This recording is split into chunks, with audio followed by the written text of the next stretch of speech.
പ്രിയമുള്ളവരെ, നല്ല ഉഗ്രൻ ഒരു മാധ്യമ വിചാരണ ഇപ്പോൾ ഞാൻ ഒരു വീഡിയോയിൽ കണ്ടു.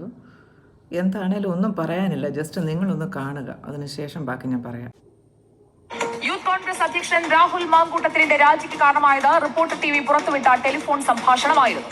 ഗർഭഛിദ്രത്തിന് നിർബന്ധിക്കുന്ന ടെലിഫോൺ സംഭാഷണം വ്യാജമെന്നാണ് രാഹുൽ അല്പം മുൻപ് പറഞ്ഞത്. റിപ്പോർട്ടർ TV ഇത് സംബന്ധിച്ച കൂടുതൽ തെളിവുകൾ പുറത്തുവിടുകയാണ്. പെൺകുട്ടിയുമായി രാഹുൽ നടത്തിയ വാട്സാപ്പ്, ടെലിഗ്രാം ചാറ്റുകൾ ഞങ്ങൾ പുറത്തുവിടുകയാണ്. കേരളം കാണട്ടെ.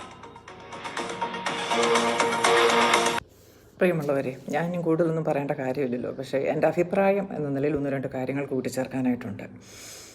അതായത്, ഒരു പൊതുപ്രവർത്തകനായിട്ട് വർക്ക് ചെയ്യുമ്പോൾ, നിങ്ങൾ നിലകൊള്ളുമ്പോൾ നല്ല രീതിയിൽ മാന്യത പുലർത്തുക. നിങ്ങൾ ചെയ്യുന്ന പ്രവൃത്തികളെല്ലാം തന്നെ ഒതുക്കി വയ്ക്കാമെന്നൊന്നും വിചാരിക്കേണ്ട.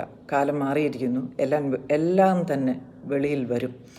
അപ്പോൾ ഇതുപോലുള്ള വ്യക്തികളെ ചുമക്കുന്ന പാർട്ടികളും പ്രസ്ഥാനങ്ങളും സൂക്ഷിക്കുക. കാര്യം, ഇങ്ങനെ അതിലോലരെയും ലോലഹൃദയരെയും നിങ്ങൾ ചുമക്കുമ്പോൾ അവർ ഉണ്ടാക്കി വയ്ക്കുന്ന നാണക്കേട് നിങ്ങളുടെ പാർട്ടിയെ കൂടെ, നിങ്ങളുടെ പ്രസ്ഥാനത്തെ കൂടെ ബാധിക്കും എന്നുള്ളത് മറക്കാതിരിക്കട്ടെ. കൂടുതലൊന്നും പറയാനില്ല. തൃപ്തിയായി.